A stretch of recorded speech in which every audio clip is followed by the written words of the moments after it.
Hi, I'm Helena Cunningham, and I'm with National Housing Consultant Services, and I'm former executive director of the Louisiana Housing Finance Agency. I'm Terry Ricks, Deputy Secretary of the Department of Children and Family Services. Hi, I'm Ava Dejois, Secretary at the Louisiana Workforce Commission, your State Department of Labor.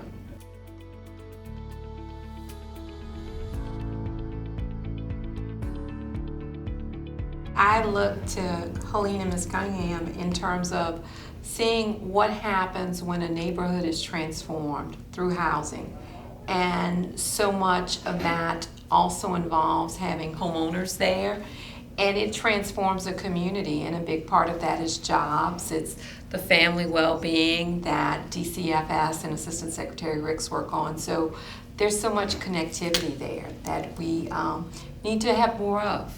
And I would just add to that, just from administrative perspective, being a former administrator of this agency, I know Mr. Cunningham has great vision, and the idea of getting all of these organizations together to focus on housing is just so important.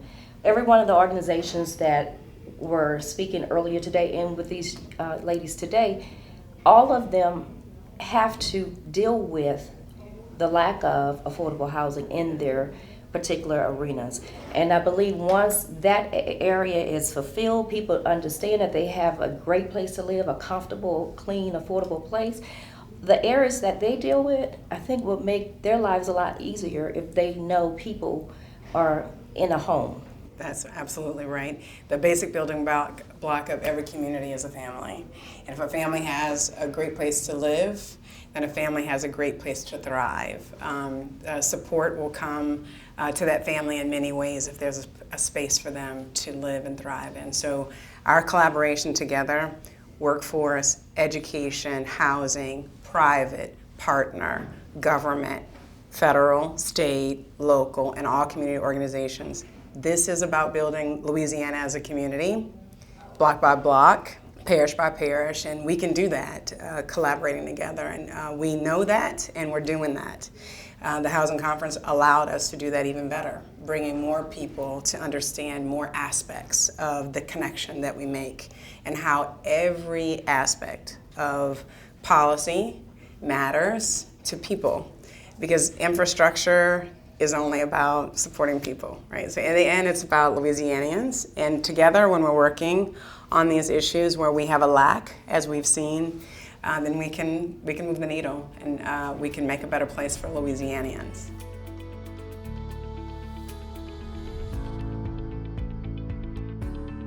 Well, there's no one size fits all, I think. Yeah. It depends on the community. It depends on the needs of the community.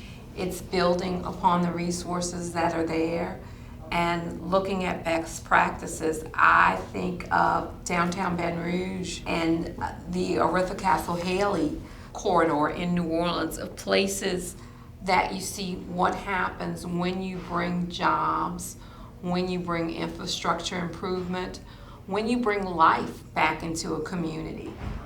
Those are two great models. That model may be different in Lake Providence or Lake Charles or Shreveport, but it is, how do those key players come together? How do cooperating entities come together? And what are the needs of those communities? So it grows organically from what are the needs of those communities. Yep, I definitely agree with that. And I think whoever thought of the title Connections, that was just a genius way to describe this conference. The conference was a great opportunity to bring so many different aspects of housing together. There were so many ideas that came out of this conference, and I think the hard part now will be for this organization to go back and start implementing and continuing to work hard with making sure that these connections stay connected and not just once a year. Absolutely. The other part of that is making sure that we're talking to people who have a need for housing, and bringing their voices in. And so I like what my colleagues have said definitely about every community having a voice about how their community grows and what's important to their community, and how that's going to be done. And then also for specific segments of our society. Like for myself at the Department of Children and Family Services, we're very committed to those older youth that we're serving. To have connections with them, we need to support them. We need to support the choices that they're making and giving them.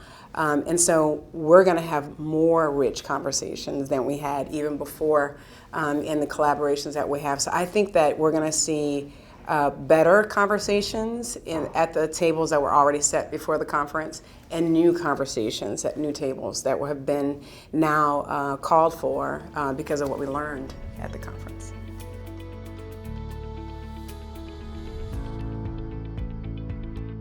Well, when we got about 48% of the state, what we call asset limited, we know that affordable housing means a stable Louisiana. So if I'm spending too much of my earned income on housing such that I cannot provide the other supports to my family, then I'm stretched in a way that could be stress-inducing and would lend itself to a not healthy state. So it's really important that we get people in a place where they can actually afford housing that is nice and that they enjoy, and they can have a stable family environment. Housing that's near your place of work, I believe, is so very important too. Sustainable housing. We know that 100-year floods just don't come every 100 years anymore. We know that we need to build green. We know that folks are moving back in closer to the cities, so they don't have to commute as much. And we know that we need to keep our young people here. And that's part of them being able to say that they can have part of what is that American dream, a home, and making that possible. And having those types of career opportunities, so cultivating the jobs that will allow individuals to buy a home or to live in the place that they would like to live and be able to afford to live in those places. And it starts at the very beginning.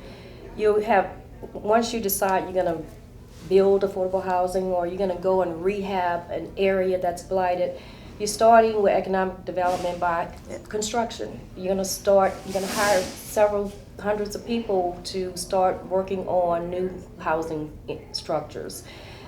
Then you're revitalizing a neighborhood. So you may have some old blighted buildings now that you have new businesses there. So I think you have pretty good examples of how affordable housing impacts the community.